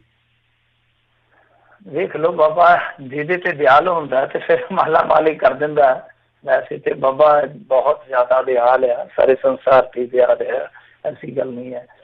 ਪਰ ਉਸ ਧਰਤੀ ਤੇ ਇਹ ਬਿਆਨਤਦਾਰੀ ਹੈ ਜਿਹੜੀ ਕੁਦਰਤ ਦੀ ਇਸ ਕਦਰ ਹੋਈ ਆ ਕਿ ਦੇਖੋ ਜ਼ਮੀਨਾਂ ਦੇ ਭਾਅ ਜਿਹੜੇ ਉਹ ਕਰੋੜਾਂ 'ਚ ਚਲੇ ਗਏ ਆ। ਕਰੋੜਾਂ 'ਚ ਇਉਂ ਚਲੇ ਗਏ ਆ ਕਿ ਕਿਤੇ ਜ਼ਮੀਨ ਜਿਹੜੀ 25-30 ਲੱਖ ਤੋਂ ਵੱਧ ਨਹੀਂ ਸੀਗੀ ਤਾਂ ਅੱਜ ਦੀ ਤਰੀਕ 'ਚ ਦੱਸਦੇ ਆ ਕਿ ਉੱਥੇ ਸੌਦੇ ਜਿਹੜੇ ਉਹ 5-5, 6-6 ਕਰੋੜ ਨੂੰ ਵੱਜਣ ਡਏ ਆ ਕਿੱਲੇ ਦੇ। ਤਾਂ ਕਿੱਥੇ 20-25 ਲੱਖ ਤੇ ਕਿੱਥੇ 5-5, 6-6 ਕਰੋੜ। ਵੱਡੀਆਂ ਗੱਡੀਆਂ ਆ ਜਾਣੀਆਂ ਨੇ, ਵੱਡੀ ਕੋਠੀਆਂ ਪੈ ਜਾਣੀਆਂ ਜਿਵੇਂ ਚੰਡੀਗੜ੍ਹ ਦੇ ਏਰੀਏ ਦੇ ਨੇੜੇ ਹੋਏ ਸੀ ਕੰਮ। ਤਾਂ ਖੈਰ ਇਹ ਸਭ ਆ ਜਿਹੜਾ ਉਹ ਸਮੇਂ ਦਾ ਬੂਮ ਆ। ਪਰ ਬਿਜ਼ਨਸਮੈਨ ਇੱਥੇ ਬਹੁਤ ਤੇਜ਼ੀ ਨਾਲ ਆ ਰਹੇ ਆ। ਧਨਾੜ ਬੰਦੇ ਇਕੱਲੇ ਪੰਜਾਬ ਤੋਂ ਹੀ ਨਹੀਂ, ਦਿੱਲੀ ਜਾਂ ਹੋਰ ਸੂਬਿਆਂ ਤੋਂ ਵੀ, ਕਿਉਂਕਿ ਹੋਟਲ ਬਣ ਰਹੇ ਨੇ, ਰੈਸਟੋਰੈਂਟ ਬਣ ਰਹੇ ਨੇ, ਸ਼ੋਅਰੂਮ ਆਦਿ ਖੁੱਲ ਰਹੇ ਆ। ਕਿਉਂਕਿ ਤੁਹਾਨੂੰ ਪਤਾ ਹੀ ਹੈ ਕਿ ਬਹੁਤ ਵੱਡਾ ਬਿਜ਼ਨਸ ਪੁਆਇੰਟ ਬਣ ਸਕਦਾ ਹੈ ਇਹ ਲੰਗਾ। ਪਰ ਇਹਦੇ 'ਚੋਂ ਜਿਵੇਂ ਇੱਕ ਗਾਣਾ ਨਾ ਕਿ ਇਹ ਜੋ ਇਸ਼ਕ ਹੈ ਮਿੱਠਾ ਮਿੱਠਾ ਰਿਸ਼ਕ ਹੈ, ਤਾਂ ਇੱਥੇ ਵੀ ਹੈ ਰਿਸਕ ਹੀ ਆ। ਦੇਖੋ ਕਾਰੋਬਾਰੀ ਆ ਕੇ ਕਾਰੋਬਾਰ ਕਰਦੇ ਆ ਮੁਨਾਫੇ ਵਾਸਤੇ, ਕਿਸੇ ਤੇ ਆਸਾਨ ਨਹੀਂ ਹੁੰਦਾ। ਪਰ ਰੌਲਾ ਇਹ ਆ ਕਿ ਇਹ ਲੰਘਾ ਕੀ ਤਾਂ ਜ਼ਿੰਦਗੀ ਹੁਣ ਸਾਨੂੰ ਚੱਲਦਾ ਹੀ ਦਿਸੂਗਾ, ਇੱਕ ਬਹੁਤ ਵੱਡਾ ਸਵਾਲ ਆ। ਤਾਂ ਅੱਜ ਜਿਹੜੇ ਲੋਕ ਆਪਣਾ ਬਿਜ਼ਨਸ ਖੜਾ ਕਰਨਗੇ ਇੱਥੇ ਤਾਂ ਉਹਨਾਂ ਤੇ ਇਹ ਰਿਸਕ ਜ਼ਰੂਰ ਰਹੇਗਾ। ਵੈਸੇ ਜਿਹੜਾ ਬਿਜ਼ਨਸ ਹੁੰਦਾ ਉਹ ਰਿਸਕ ਦੀਆਂ ਟੰਗਾਂ ਦੇ ਨਾਲ ਹੀ ਚੱਲਦਾ, ਪਰ ਇਹ ਪਰਛਾਵਾਂ ਜ਼ਰੂਰ ਰਹੂਗਾ ਕਿ ਕੱਲ੍ਹ ਨੂੰ ਮੰਨ ਲਓ ਜੇ ਮਾਹੌਲ ਜਿਹੜਾ ਉਹ ਬਹੁਤਾ ਹੀ ਜ਼ਿਆਦਾ ਕਸ਼ੀਦਗੀ ਭਰਿਆ ਹੁੰਦਾ ਤਾਂ ਫਿਰ ਉਸ ਦੌਰ ਦੇ ਵਿੱਚ ਸਵਾਲੀਆ ਚਿੰਨ੍ਹ ਹੋਏਗਾ ਕਿ ਕੀ ਲਾਂਘਾ ਚੱਲਦਾ ਰਹੂ ਜਾਂ ਬੰਦ ਹੋਊਗਾ। ਤੇ ਜੇ ਮੰਨ ਲਓ ਬੰਦ ਹੁੰਦਾ ਫਿਰ ਬਿਜ਼ਨਸਮੈਨ ਜਿਹੜੇ ਆ ਉਹ ਬਹੁਤ ਵੱਡਾ ਝਟਕਾ ਵੀ ਖਾ ਸਕਦੇ ਆ। ਪਰ ਜੇਕਰ ਲਾਂਘਾ ਚੱਲਦਾ ਰਹਿੰਦਾ ਹੈ, ਇਹ ਦੋਨੇ ਸਰਕਾਰਾਂ ਜਿਹੜੀਆਂ ਸੋਚ ਕੇ ਚੱਲਦੀਆਂ ਜਿੱਦਾਂ ਹੁਣ ਇਹਨਾਂ ਨੇ ਇੱਕ ਪੋਜ਼ਿਟਿਵ ਰੁਖ ਅਖਤਿਆਰ ਕੀਤਾ ਹੋਇਆ, ਤਾਂ ਫਿਰ ਤਾਂ ਮੇਰੇ ਖਿਆਲ ਦੇ ਨਾਲ ਬਿਜ਼ਨਸਮੈਨ ਵੀ ਧੰਨ ਕਰ ਲੈਣਗੇ ਤੇ ਜਿਹੜੇ ਲੋਕ ਜ਼ਮੀਨਾਂ ਤੇ ਮੁੱਲ ਵੱਟ ਰਹੇ ਆ ਉਹਨਾਂ ਦੀ ਬੱਲੇ ਬੱਲੇ ਤੇ ਪਹਿਲਾਂ ਹੀ ਹੋ ਜਾਣੀ ਆ। ਜੀ ਜੀ। ਅਗਲੀ ਜਿਹੜੀ ਮਿੰਟੂ ਜੀ ਗੱਲ ਕਰਦੇ ਕਹਿੰਦੇ ਚੀਫ ਜੁਡੀਸ਼ੀਅਲ ਮੈਜਿਸਟ੍ਰੇਟ ਤੇ ਦੇ ਜੱਜਮੈਂਟ ਰਿਟਾਇਰ ਨੂੰ ਅਦਾਲਤੀ ਕੰਪਲੈਕਸ ਵਿੱਚ ਕੁੱਟਮਾਰ ਰਾਈਟਰ ਜੀ ਉਸਦੇ ਰਾਈਟਰ ਨੂੰ ਅਦਾਲਤੀ ਕੰਪਲੈਕਸ ਵਿੱਚ ਕੁੱਟਮਾਰ ਕਰਨ ਬਾਅਦ ਕੀਤਾ ਅਗਵਾ। ਦੇਖੋ ਫਾਜ਼ਿਲਕਾ ਦੀ ਘਟਨਾ ਹੈ ਤੇ ਉੱਥੇ ਦੱਸਦੇ ਆ ਕਿ ਇਹ ਜਿਹੜਾ ਮੁਲਾਜ਼ਮ ਸੀਗਾ ਇਹ ਆ ਰਿਹਾ ਸੀਗਾ ਕਿਤੇ ਫਿਰੋਜ਼ਪੁਰ ਤੋਂ ਫਾਜ਼ਿਲਕਾ ਵਾਲੀ ਬੱਸ ਦੇ ਵਿੱਚ ਚੜ੍ਹ ਕੇ। ਕੋਈ ਬਹੁਤਾ ਲੰਮਾ ਸਫ਼ਰ ਨਹੀਂ ਹੈ, ਘੰਟੇ 1.5 ਘੰਟੇ ਦੀ ਸਵਾਰੀ ਹੈਗੀ ਆ ਬੱਸ ਦੀ ਜੇ ਫਿਰੋਜ਼ਪੁਰ ਤੋਂ ਫਾਜ਼ਿਲਕਾ ਨੂੰ ਚਲੀਏ। ਤੇ ਦੱਸਦੇ ਆ ਕਿ ਬੱਸ ਦੇ ਵਿੱਚ ਕੋਈ ਲੜਕੀ ਸਵਾਰ ਸੀ, ਉਹਦੇ ਮੋਢੇ ਨਾਲ ਇਹਦਾ ਕਿਤੇ ਮੋਢਾ ਟਕਰਾ ਗਿਆ। ਚਲੋ ਇਹਨੇ ਸੌਰੀ ਫੀਲ ਵੀ ਕੀਤੀ ਕਿਉਂਕਿ ਲੜਕੀ ਨੇ ਇਤਰਾਜ਼ ਕੀਤਾ। ਤਾਂ ਉਹ ਜਿਹੜਾ ਕਰਮਚਾਰੀ ਸੀਗਾ ਉਹਨੇ ਆਪਣੇ ਆਪ ਨੂੰ ਪੇਸ਼ ਕੀਤਾ ਕਿ ਮੈਂ ਮਾਫੀ ਮੰਗਦਾ। ਉਸ ਤੋਂ ਬਾਅਦ ਚਲੋ ਮਾਮਲਾ ਸੌਟ ਹੋ ਗਿਆ। ਜਦੋਂ ਉਤਰਿਆ ਫਾਜ਼ਿਲਕਾ ਦੇ ਵਿੱਚ ਤੇ ਦੱਸਦੇ ਆ ਕਿ ਇਹ ਆਟੋ ਰਾਹੀਂ ਅਦਾਲਤੀ ਕੰਪਲੈਕਸ ਦੇ ਵਿੱਚ ਆ ਗਿਆ। ਉਹ ਲੜਕੀ ਵੀ ਉਸੇ ਆਟੋ ਦੇ ਵਿੱਚ ਹੀ ਸਵਾਰ ਹੋ ਗਈ ਤੇ ਜਦੋਂ ਇਹ ਕੋਰਟ ਕੰਪਲੈਕਸ ਦੇ ਵਿੱਚ ਉਤਰਿਆ, ਜਿਹੜਾ ਕਿ ਜੱਜ ਦਾ ਕੰਮਾ ਸੀਗਾ, ਅਦਾਲਤ ਦਾ ਕੰਮਾ ਸੀ, ਇਹਨੂੰ ਫਿਰ ਨਾਲੇ ਤਾਂ ਉਹਨਾਂ ਨੇ ਬਹੁਤ ਜੁੱਤੀ ਬਾਈ ਤੇ ਨਾਲੇ ਚੁੱਕ ਕੇ ਦੱਸਦੇ ਆ ਕਿ ਕਾਰ ਦੇ ਵਿੱਚੋਂ ਲੈ ਗਏ ਆ। ਤੇ ਜਿਹੜੀ ਕਾਰ ਆਈ ਆ ਚੁੱਕਣ ਉਹ ਨੰਬਰ ਰਜਿਸਟਰਡ ਹੈਗੀ ਆ SDM ਦਫ਼ਤਰ ਫਾਜ਼ਿਲਕਾ ਦੇ, ਮਤਲਬ ਕਿ ਲੋਕਲ ਕਾਰ ਆ। ਹੁਣ ਪੁਲਿਸ ਥਾਣੇ ਦੇ ਅੰਦਰ ਸ਼ਿਕਾਇਤ ਕੀਤੀ ਗਈ ਆ। ਵੈਸੇ ਜੱਗੂ 13ਵੀਂ ਵਾਲੀ ਗੱਲ ਆ ਕਿ ਕੋਰਟ ਦੇ ਵਿੱਚੋਂ ਹੀ ਤਕਰੀਬਨ ਕੰਪਲੈਕਸ ਦੇ ਵਿੱਚੋਂ ਹੀ ਬੰਦਾ ਜਿਹੜਾ ਕੁੱਟ ਕੇ ਚੁੱਕ ਕੇ ਲੈ ਗਿਆ। ਮਤਲਬ ਕਿ ਅਦਾਲਤ ਦਾ ਕਰਮਚਾਰੀ ਵੀ ਅਦਾਲਤ ਦੇ ਵਿੱਚ ਸੁਰੱਖਿਅਤ ਨਹੀਂ ਹੈ। ਪਰ ਸਭ ਤੋਂ ਵੱਡਾ ਸਵਾਲ ਆ ਕਿ ਜੇ ਉਹਨੇ ਗਲਤੀ ਕੀਤੀ ਆ, ਦੇਖੋ ਇਹ ਬੰਦੇ ਇਸ ਤਰ੍ਹਾਂ ਕਰਦੇ ਵੀ ਆ, ਸਫ਼ਰ ਦੇ ਦੌਰਾਨ ਇਸ ਤਰ੍ਹਾਂ ਦੀਆਂ ਬਦਤਮੀਜ਼ੀਆਂ ਕਰਦੇ ਆ ਕਈ ਦਫਾ, ਆਪਾਂ ਕਿਸੇ ਦਾ ਪੱਖ ਨਹੀਂ ਲੈ ਸਕਦੇ। ਤਾਂ ਕਹਿਣ ਦਾ ਮਤਲਬ ਇਹ ਆ ਕਿ ਲੜਕੀ ਨੂੰ ਚਾਹੀਦਾ ਸੀ ਕਿ ਉਸੇ ਸਮੇਂ ਸ਼ਿਕਾਇਤ ਕਰਦੀ। ਅੱਜ ਕੱਲ੍ਹ ਤੇ ਕੀ ਆ ਕਿ ਹੈਲਪਲਾਈਨ ਨੰਬਰ ਨੇ, ਜੇ ਆਪਾਂ ਦੇਖੀਏ ਅੱਡਿਆਂ ਤੇ ਵੀ ਜਦੋਂ ਬੱਸ ਖੜ੍ਹਦੀ ਆ ਤਾਂ ਉੱਥੇ ਵੀ ਪੁਲਿਸ ਕਰਮਚਾਰੀ ਹੁੰਦੇ ਆ ਔਰ ਔਰਤਾਂ ਵਾਸਤੇ ਵਿਸ਼ੇਸ਼ ਕਾਨੂੰਨ ਬਣੇ ਹੋਏ ਆ ਕਿ ਕਿਤੇ ਵੀ ਇਹ 0 FIR ਕਟਾ ਸਕਦੀਆਂ। ਤਾਂ ਕਹਿਣ ਦਾ ਮਤਲਬ ਇਹ ਆ ਕਿ ਜੇ ਉਹਨੇ ਕੋਈ ਬਦਤਮੀਜ਼ੀ ਕੀਤੀ ਸੀਗੀ ਤਾਂ ਉਹਦੀ ਸ਼ਿਕਾਇਤ ਕੀਤੀ ਜਾਂਦੀ। ਜੇ ਉਹ ਸਰਕਾਰੀ ਕਰਮਚਾਰੀ ਸੀ ਫਿਰ ਤੇ ਉਹਨੇ ਬਹੁਤ ਕਸੂਤਾ ਫਸ ਜਾਣਾ ਸੀਗਾ। ਪਰ ਹੁਣ ਮਾਮਲਾ ਉਲਟ ਹੋ ਗਿਆ, ਮਾਮਲਾ ਜਿਹੜਾ ਉਹ ਰੁਖ ਬਦਲ ਗਿਆ। ਹੁਣ ਇਹਨਾਂ ਦਾ ਟੱਬਰ ਹੈ ਜਿਹੜਾ ਉਹ ਕਸੂਤਾ ਫਸ ਜੀ ਜੀ। ਅਗਲੀ ਜਿਹੜੀ ਮਿੰਟੂ ਜੀ ਗੱਲ ਕਰਦੇ, ਕਹਿੰਦੇ ਹਰਿਆਣੇ ਦੇ ਵਿੱਚ ਚੋਣਾਂ ਨੇ ਪਰ ਕਹਿੰਦੇ ਡੇਰੇ ਸਿਰਸੇ ਦੇ ਵਿੱਚ ਇਸ ਟਾਈਮ ਸਿਆਸੀ ਹਲਚਲ ਨਹੀਂ ਨਜ਼ਰ ਆ ਰਹੀ। ਨਿਰਮਲ ਸਿੱਧੂ ਉੱਡ ਗਈਆਂ ਵੇ ਜ਼ਾਲਮਾ ਤੇਰੇ ਤੋਂ ਬਗੈਰ ਮੇਰੀਆਂ ਨੀਂਦਾਂ। ਤੇ ਇੱਥੇ ਨੀਂਦਾਂ ਨਹੀਂ, ਇੱਥੇ ਤੇ ਰੌਣਕਾਂ ਹੀ ਉੱਡੀਆਂ ਪਈਆਂ ਕਿਉਂਕਿ ਰੌਣਕਾਂ ਤੇ ਸੁਨਰੀਆ ਰੌਣਕ ਸੁਨਰੀਆ ਦਿਲ ਦੇ ਵਿੱਚ ਉਹ ਸ਼ਿਫਟ ਹੋ ਗਈਆਂ, ਰੌਣਕ ਉੱਥੇ ਲਾ ਦਿੱਤੀ। ਖੈਰ ਇਹ ਰੌਣਕਾਂ ਚੱਲਦੀਆਂ ਹੁੰਦੀਆਂ ਸੀਗੀਆਂ ਪਰ ਸਮਾਂ ਬਦਲ ਜਾਂਦਾ। ਸਮਾਂ ਕਹਿੰਦੇ ਕਿ ਬੜਾ ਬਲਵਾਨ ਹੁੰਦਾ। ਤਾਂ ਹੁਣ ਇਸ ਟਾਈਮ ਜੋ ਮੌਜੂਦਾ ਦੌਰ ਹੈ, ਕਿਉਂਕਿ ਇਲੈਕਸ਼ਨ ਤੇ ਹੋਣਾ ਮੇਰੇ ਖਿਆਲ ਦੇ ਨਾਲ 21 ਅਕਤੂਬਰ ਨੂੰ ਹਰਿਆਣੇ ਦੇ ਵਿੱਚ, ਤਾਂ ਮੌਜੂਦਾ ਦੌਰ ਦੇ ਵਿੱਚ ਕੋਈ ਵੀ ਪਾਰਟੀ ਹੈ ਜਿਹੜੀ ਉਹ ਖੁੱਲ੍ਹ ਕੇ ਇਹਨਾਂ ਤੋਂ ਸਮਰਥਨ ਨਹੀਂ ਮੰਗ ਰਹੀ ਤੇ ਇਹਨਾਂ ਨੇ ਵੀ ਪੱਤੇ ਜਿਹੜੇ ਆ ਉਹ ਮਰੋੜ ਕੇ ਤੇ ਇੱਕ ਤਰ੍ਹਾਂ ਨਾਲ ਹੱਥ 'ਚ ਹੀ ਰੱਖੇ ਹੋਏ ਆ, ਇਹ ਖੋਲ ਨਹੀਂ ਰਹੇ। ਤਾਂ ਇਹ ਦਿਲਚਸਪ ਗੱਲ ਆ ਕਿ ਜਿੱਥੇ ਡਾਰਾਂ ਲੀਡਰਾਂ ਦੀਆਂ ਉੱਥੇ ਭੌਂਕੀਆਂ ਹੁੰਦੀਆਂ ਸੀਗੀਆਂ, ਅੱਜ ਦੀ ਤਾਰੀਖ ਦੇ ਵਿੱਚ ਉੱਥੇ ਕੋਈ ਨੇੜੇ ਨਹੀਂ ਟੁੱਕ ਰਿਹਾ। ਹਾਂ, ਆਉਣ ਵਾਲੇ ਦਿਨਾਂ 'ਚ ਮੇਲਾ ਜਿਹੜਾ ਭਖ ਸਕਦਾ ਹੈ ਪਰ ਫਿਰ ਵੀ ਮੈਨੂੰ ਲੱਗਦਾ ਕਿ ਖੁੱਲ੍ਹ ਕੇ ਸਮਰਥਨ ਨਹੀਂ ਕਰਨਗੇ ਜਿਵੇਂ ਅੱਗੇ ਕਰ ਦਿੱਤਾ ਸੀ 2014 'ਚ ਇਹਨਾਂ ਨੇ। ਔਰ ਉਹ 2014 ਦਾ ਉਹ ਦੌਰ ਸੀਗਾ ਜਦੋਂ ਗੁਰਮੀਤ ਰਾਮ ਰਹੀਮ ਖੁੱਲ੍ਹ ਕੇ ਵੋਟ ਪਾਉਣ ਤੱਕ ਵੀ ਗਿਆ ਸੀ। ਹਾਲਾਂਕਿ ਵੋਟ ਉਹਨੇ ਕਿਹਨੂੰ ਕਾਸਟ ਕੀਤੀ ਆ ਆਪਾਂ ਨਹੀਂ ਕਹਿ ਸਕਦੇ ਕਿ ਪਹਿਲੀ ਮਰਤਬਾ ਦੇਖਿਆ ਗਿਆ ਸੀਗਾ ਕਿ ਗੁਰਮੀਤ ਰਾਮ ਖੁਦ ਵੋਟਿੰਗ ਕਰਨ ਗਿਆ ਸੀਗਾ। ਤਾਂ ਦੂਜੀ ਚੀਜ਼ ਇਹ ਆ ਕਿ ਹੁਣ ਐਤਕੀ ਸਮਰਥਨ ਕਿਹਨੂੰ ਕਰਨਗੇ। ਮਸਲਨ ਜੇ ਕੋਈ ਨਹੀਂ ਆਉਂਦਾ ਕਿਉਂਕਿ ਡੇਰੇ ਦਾ ਸਿਆਸੀ ਵਿੰਗ ਆ, ਉਹਨੇ ਫੈਸਲਾ ਆਪਣੇ ਪੱਧਰ ਤੇ ਲੈ ਲੈਣਾ। ਪਰ ਮੰਨ ਲਓ ਜੇ ਨਹੀਂ ਆਉਂਦਾ, ਕੋਈ ਵੀ ਵੋਟ ਮੰਗਣ ਨਹੀਂ ਆਉਂਦਾ ਤਾਂ ਡੇਰਾ ਕਿਹਦੇ ਹੱਕ 'ਚ ਭੁਗਤੇਗਾ। ਤਾਂ ਮੇਰੇ ਖਿਆਲ ਦੇ ਨਾਲ ਇਹ ਭਾਰਤੀ ਜਨਤਾ ਪਾਰਟੀ ਨੂੰ ਛੱਡ ਨਹੀਂ ਸਕਣਗੇ, ਚਾਹ ਕੇ ਵੀ ਨਹੀਂ ਛੱਡ ਸਕਣਗੇ ਕਿਉਂਕਿ ਭਾਰਤੀ ਜਨਤਾ ਪਾਰਟੀ ਦਾ ਜਿਸ ਤਰ੍ਹਾਂ ਦਾ ਦਬਦਬਾ ਚੱਲਦਾ ਪਿਆ ਪੂਰੇ ਮੁਲਕ ਦੇ ਵਿੱਚ, ਹਰਿਆਣੇ ਦੇ ਵਿੱਚ ਵੀ ਹੈ ਜਿੱਦਾਂ ਦਾ, ਤਾਂ ਮੈਨੂੰ ਲੱਗਦਾ ਕਿ ਚਾਹ ਕੇ ਵੀ ਨਹੀਂ। ਹਾਲਾਂਕਿ ਨਾਰਾਜ਼ਗੀ ਤੇ ਹੈ, ਉਹਨਾਂ ਦੇ ਰਾਜ ਦੇ ਵਿੱਚ ਇਹਨਾਂ ਦੇ ਨਾਲ ਜੋ ਹੋਇਆ ਉਹ ਸਾਰੇ ਸੰਸਾਰ ਨੇ ਵੇਖਿਆ, ਪਰ ਚਾਹ ਕੇ ਵੀ ਸ਼ਾਇਦ ਦੂਰ ਨਹੀਂ ਜਾ ਸਕਣਗੇ ਕਿਉਂਕਿ ਕੁਛ ਰਿਸ਼ਤੇ ਹੁੰਦੇ ਆ ਅਣਮੰਨੇ ਮਨ ਦੇ ਨਾਲ ਵੀ ਨਿਭਾਉਣੇ ਪੈਂਦੇ ਆ। ਜੀ ਜੀ। ਅਗਲੀ ਜਿਹੜੀ ਗੱਲ ਕਰਦੇ, ਕਹਿੰਦੇ ਸਰਸੇ ਤੇ ਲਾਏ ਗਏ ਭੜਕਾਊ ਭਾਸ਼ਣ ਦੇਣ ਦੇ ਦੋਸ਼। ਇਹ ਉਹ ਸਰਸਾ ਨਹੀਂ ਜਿਸੀ ਆਪਾਂ ਹੁਣ ਗੱਲ ਕਰਕੇ ਹਟੇ ਆ। ਇਹ ਸਰਸਾ ਹੈਗੇ ਬਲਦੇਵ ਸਿੰਘ ਸਰਸਾ ਜੀ। ਤਾਂ ਬਲਦੇਵ ਸਿੰਘ ਸਰਸਾ ਤੁਹਾਨੂੰ ਪਤਾ ਹੀ ਆ, ਗੁਰੂ ਬਿਲਾਸ ਪਾਤਸ਼ਾਹੀ 6ਵੀਂ ਦਾ ਮਸਲਾ ਹੋਵੇ ਜਾਂ ਹੋਰ ਪੰਥਕ ਮੁੱਦੇ ਹੋਣ, ਇਹ ਲੜਾਈ ਲੜਦੇ ਆ, ਜਦੋਜਹਿਦ ਕਰਦੇ ਆ। ਤਾਂ ਹੁਣ ਇਹਨਾਂ ਦੀ ਜਦੋਜਹਿਦ ਚੱਲਦੀ ਪਈ ਆ ਡੇਰਾ ਬਿਆਸ ਵਾਲਿਆਂ ਦੇ ਖਿਲਾਫ। ਤੁਹਾਨੂੰ ਪਤਾ ਹੀ ਆ ਕਿ ਕੁਛ ਕਿਸਾਨ ਦੋਸ਼ ਲਾਉਂਦੇ ਆ ਕਿ ਸਾਡੀ ਜ਼ਮੀਨ ਜਿਹੜੀ ਉਹ ਖਰਾਬ ਕਰ ਦਿੱਤੀ ਕਿਉਂਕਿ ਇਹਨਾਂ ਨੇ ਦਰਿਆ ਦਾ ਵਹਾਅ ਸੀਗਾ ਜਿਹੜਾ ਉਹ ਮੋੜ ਦਿੱਤਾ ਗੈਰ ਕੁਦਰਤੀ ਢੰਗ ਦੇ ਨਾਲ। ਤਾਂ ਕੁਛ ਕਿਸਾਨ ਇਹ ਕਹਿੰਦੇ ਕਿ ਸਾਡੀ ਜ਼ਮੀਨ ਦੱਬੀ ਗਈ ਆ। ਮਾਮਲਾ ਕੋਰਟ ਕਚਹਿਰੀਆਂ ਤੱਕ ਵੀ ਗਿਆ, ਕਿਸੇ ਨੇ ਮਾਤੜ ਦੀ ਕੀ ਸੁਣਵਾਈ ਕਰਨੀ ਹੁੰਦੀ ਆ। ਅਖੀਰ ਬਲਦੇਵ ਸਿੰਘ ਸਰਸਾ ਨੇ ਉਹਨਾਂ ਦਾ ਸਾਥ ਦਿੱਤਾ ਤੇ ਇਹਨਾਂ ਨੇ ਕੁਛ ਦਿਨਾਂ ਤੋਂ ਧਰਨਾ ਉੱਥੇ ਲਾਈ ਰੱਖਿਆ। ਫਿਰ ਪਰਸੋਂ ਦੀ ਗੱਲ ਹੈ ਮੇਰੇ ਖਿਆਲ ਦੇ ਨਾਲ ਕਿ ਇਹਨਾਂ ਨੂੰ ਸ਼ਾਮੀ ਜੇ ਦੇਰ ਸ਼ਾਮ ਜੇ ਇਹ ਪੁਲਿਸ ਨੇ ਚੁੱਕ ਲਿਆ। ਤਾਂ ਹੁਣ ਖਬਰ ਇਹ ਆਉਣ ਰਹੀ ਆ ਕਿ ਬਲਦੇਵ ਸਿੰਘ ਸਰਸਾ ਦੇ ਖਿਲਾਫ ਭੜਕਾਊ ਭਾਸ਼ਣ ਦੇਣ ਦੇ ਦੋਸ਼ ਹੇਠ ਮੁਕੱਦਮਾ ਦਰਜ ਕਰ ਲਿਆ। ਤਾਂ ਬਲਦੇਵ ਸਿੰਘ ਸਰਸਾ ਨੂੰ ਜੇਲ੍ਹ ਕਰ ਦਿੱਤਾ ਗਿਆ। ਵੈਸੇ ਦੇਖੋ ਕਿੰਨੀ ਜੱਗੋ ਤੇਰਵੀਂ ਗੱਲ ਆ ਕਿ ਕੁਛ ਲੋਕ ਧਰਨੇ ਤੇ ਬੈਠੇ। ਹੁਣ ਦੇਖੋ ਧਰਨਾ ਇੱਕ ਐਸੀ ਚੀਜ਼ ਆ, ਮੁਜ਼ਾਹਰਾ ਇੱਕ ਐਸੀ ਚੀਜ਼ ਆ, ਪ੍ਰੋਟੈਸਟ ਇੱਕ ਐਸੀ ਚੀਜ਼ ਆ ਕਿ ਸੁਖੀ ਵਸਦਾ ਬੰਦਾ ਖੰਡ ਖਾਂਦਾ ਬੰਦਾ ਨਹੀਂ ਕਰਦਾ। ਉਦੋਂ ਹੀ ਆ ਜਦੋਂ ਉਹਨੂੰ ਹੱਕ ਰਸੀ ਨਾ ਹੋ ਰਹੀ ਹੋਵੇ ਜਾਂ ਉਹਨੂੰ ਇਨਸਾਫ ਮਿਲਣ ਦੀ ਉਮੀਦ ਨਾ ਹੋ ਰਹੀ ਹੋਵੇ। ਤਾਂ ਦੋਨਾਂ ਸੂਰਤਾਂ ਦੇ ਵਿੱਚ ਫਿਰ ਉਹ ਪ੍ਰੋਟੈਸਟ ਕਰਦਾ, ਦਾਦ ਫਰਿਆਦ ਕਰਦਾ ਕਿ ਮੇਰੀ ਗੱਲ ਸੁਣੀ ਜਾਵੇ। ਤੇ ਇਹ ਵੇਖਣ ਦੀ ਥਾਂ ਤੇ ਕਿ ਕੀ ਕਿਸਾਨ ਵਾਕਿਆ ਪੀੜਤ ਨੇ, ਜੇ ਪੀੜਤ ਨੇ ਤੇ ਉਹਨਾਂ ਨੂੰ ਨਿਆਂ ਦਿੱਤਾ ਜਾਵੇ। ਉਲਟਾ ਜੋ ਉਹਨਾਂ ਦੇ ਨਾਲ ਹੀ ਬੋਲ ਰਿਹਾ, ਉਹਨਾਂ ਦੇ ਨਾਲ ਖੜ ਰਿਹਾ ਜਾਂ ਉਹ ਆਪ ਇਸ ਪ੍ਰਦਰਸ਼ਨ 'ਚ ਹਿੱਸਾ ਲੈ ਰਹੇ ਤਾਂ ਉਹਨਾਂ ਨੂੰ ਹੀ ਦੱਬ ਦਿੱਤਾ ਗਿਆ। ਤਾਂ ਇਹਦਾ ਮਤਲਬ ਹੈ ਤਗੜੇ ਦਾ ਸੱਤੀ 200। ਤੁਸੀਂ ਤਗੜੇ ਦੀ ਗੱਲ ਸੁਣਨੀ ਹੈ ਕਿਉਂਕਿ ਉਹ ਤਾਕਤ ਬੰਨਿਓ ਵੀ ਤਗੜੇ ਆ, ਵੋਟ ਬੈਂਕ ਬੰਨਿਓ ਵੀ ਤਗੜੇ ਆ ਤੇ ਗਾਹ ਸੈਂਟਰ ਤੱਕ ਭਾਈ ਉਹਨਾਂ ਦੀਆਂ ਤਾਰਾਂ ਵੀ ਜੁੜਦੀਆਂ ਡੇਰਿਆਂ ਦੀਆਂ। ਤਾਂ ਕਹਿਣ ਦਾ ਮਤਲਬ ਇਹ ਕਿ ਫਿਰ ਇੱਥੇ ਸਰਕਾਰ ਲੋਕਾਂ ਦੀ ਤਾਂ ਨਾ ਹੋਈ। ਤੇ ਨਾਲੇ ਫਿਰ ਉਹ ਵੀ ਸੱਚੇ ਹੋਏ ਜਿਨ੍ਹਾਂ ਨੇ ਆਖਿਆ ਕਿ ਇਸ ਦੇਸ਼ ਦੇ ਵਿੱਚ ਉਹਨਾਂ ਨੇ ਜੋ ਮਾਹੌਲ ਸਿਰਜਿਆ, ਪਾਕਿस्तान ने जो देखा उन्होंने लिखा कि जो जुर्म करते हैं उनको सजा नहीं होती, सजा उनको हो जाती है जिनकी खता नहीं होती। सजा जिन्होंने होनी चाहिए आ ਜਾਂ ਜਿਨ੍ਹਾਂ ਤੇ ਕਾਨੂੰਨ ਦੀ ਗਾਜ ਡਿੱਗਣੀ ਚਾਹੀਦੀ ਉਹ ਬਚ ਜਾਂਦੇ ਆ ਤੇ ਡਿੱਗਦੀ ਉਹਨਾਂ ਤੇ ਜਿਨ੍ਹਾਂ ਦਾ ਕਸੂਰ ਕੋਈ ਨਹੀਂ ਹੁੰਦਾ, ਦੋਸ਼ ਕੋਈ ਨਹੀਂ ਹੁੰਦਾ। ਜੀ ਜੀ ਜੀ ਤੇ ਬਹੁਤ ਬਹੁਤ ਤੁਹਾਡਾ ਧੰਨਵਾਦ ਕਰਦੇ ਹਾਂ ਮਿੰਟੂ ਜੀ, ਤੁਸੀਂ ਸਾਡੇ ਨਾਲ ਜੁੜੇ ਇਹਨਾਂ ਖਬਰਾਂ ਬਾਰੇ ਤੁਸੀਂ ਜਾਣਕਾਰੀਆਂ ਦਿੱਤੀਆਂ। ਅਗਲੀ ਵਾਰ ਤੱਕ ਲਈ ਬੜੀ ਮਿਹਰਬਾਨੀ, ਪਿਆਰ ਭਰੀ ਸਤਿ ਸ਼੍ਰੀ ਅਕਾਲ ਜੀ।